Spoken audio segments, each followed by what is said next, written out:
Kejadian pasal 21 ayat 1 sampai dengan 7. Ishak lahir. Tuhan memperhatikan Sarah seperti yang difirmankannya, dan Tuhan melakukan kepada Sarah seperti yang dijanjikannya. Maka mengandunglah Sarah, lalu ia melahirkan seorang anak laki-laki bagi Abraham dalam masa tuanya, pada waktu yang telah ditetapkan sesuai dengan firman Allah kepadanya. Abraham menamai anaknya yang baru lahir itu Ishak, yang dilahirkan Sarah baginya. Kemudian Abraham menyunat Ishak anaknya itu ketika berumur 8 hari seperti yang diperintahkan Allah kepadanya. Adapun Abraham berumur 100 tahun ketika Ishak anaknya lahir baginya. Berkatalah Sarah, Allah telah membuat aku tertawa, setiap orang yang mendengarnya akan tertawa karena aku. Lagi katanya, siapakah tadinya yang dapat mengatakan kepada Abraham, Sarah menyusui anak? Namun aku telah melahirkan seorang anak laki-laki baginya pada masa tuanya.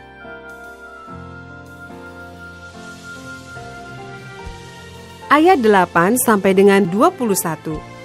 Abraham mengusir Hagar dan Ismail. Bertambah besarlah anak itu dan ia disapih.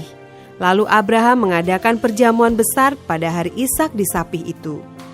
Pada waktu itu Sarah melihat bahwa anak yang dilahirkan Hagar, perempuan Mesir itu bagi Abraham, sedang main dengan Ishak anaknya sendiri. Berkatalah Sarah kepada Abraham, usirlah hamba perempuan itu beserta anaknya, sebab anak hamba ini tidak akan menjadi ahli waris bersama-sama dengan anakku Ishak.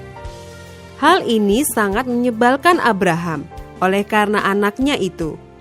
Tetapi Allah berfirman kepada Abraham, janganlah sebal hatimu karena hal anak dan budakmu itu. Dalam segala yang dikatakan Sarah kepadamu, haruslah engkau mendengarkannya. Sebab yang akan disebut keturunanmu ialah yang berasal dari Ishak. Tetapi keturunan dari hambamu itu juga akan kubuat menjadi suatu bangsa, karena ia pun anakmu. Keesokan harinya, pagi-pagi, Abraham mengambil roti serta sekirbat air dan memberikannya kepada Hagar. Ia meletakkan itu beserta anaknya di atas bahu Hagar. Kemudian disuruhnyalah perempuan itu pergi. Maka pergilah Hagar dan mengembara di padang gurun Bersheba. Ketika air yang dikirbat itu habis, dibuangnyalah anak itu ke bawah semak-semak, dan ia duduk agak jauh, kira-kira sepemanah jauhnya. Sebab katanya, tidak tahan aku melihat anak itu mati. Sedang ia duduk di situ, menangislah ia dengan suara nyaring. Allah mendengar suara anak itu, lalu malaikat Allah berseru dari langit kepada Hagar, katanya kepadanya, apakah yang engkau susahkan Hagar? Janganlah takut, sebab Allah telah mendengar suara anak itu dari tempat ia terbaring. Bangunlah, angkatlah anak itu, dan bimbinglah dia, sebab aku akan membuat dia menjadi bangsa yang besar. Lalu Allah membuka mata Hagar, sehingga ia melihat sebuah sumur.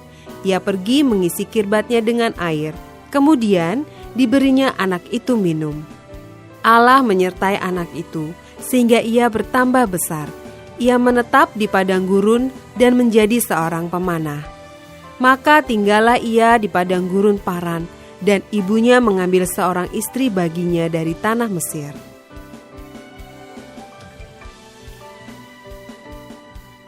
Ayat 22 sampai dengan 34.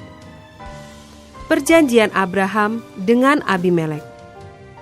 Pada waktu itu Abimelek beserta Pikol panglima tentaranya berkata kepada Abraham, Allah menyertai engkau dalam segala sesuatu yang engkau lakukan. Oleh sebab itu, bersumpahlah kepadaku di sini demi Allah, bahwa engkau tidak akan berlaku curang kepadaku, atau kepada anak-anakku, atau kepada cucu cicitku, sesuai dengan persahabatan yang kulakukan kepadamu. Demikianlah harus engkau berlaku kepadaku dan kepada negeri yang kau tinggali sebagai orang asing. Lalu kata Abraham, aku bersumpah. Tetapi Abraham menyesali Abimelek tentang sebuah sumur yang telah dirampas oleh hamba-hamba Abimelek. Jawab Abimelek, "Aku tidak tahu siapa yang melakukan hal itu. Lagi tidak kau beritahukan kepadaku, dan sampai hari ini belum pula ku dengar." Lalu Abraham mengambil domba dan lembu dan memberikan semuanya itu kepada Abimelek. Kemudian kedua orang itu mengadakan perjanjian. Tetapi Abraham memisahkan 7 anak domba betina dari domba-domba itu. Lalu kata Abimelek kepada Abraham, "Untuk apakah ke-7 anak domba yang kau pisahkan ini?" Jawabnya, "Ke-7 anak domba ini harus kau terima dari tanganku untuk menjadi tanda bukti bagiku bahwa akulah yang menggali sumur ini." Sebab itu orang menyebutkan tempat itu Bersheba, karena kedua orang itu telah bersumpah di sana.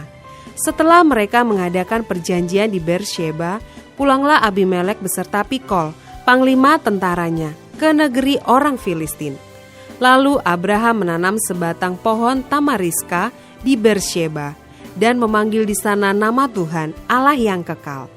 Dan masih lama Abraham tinggal sebagai orang asing di negeri orang Filistin.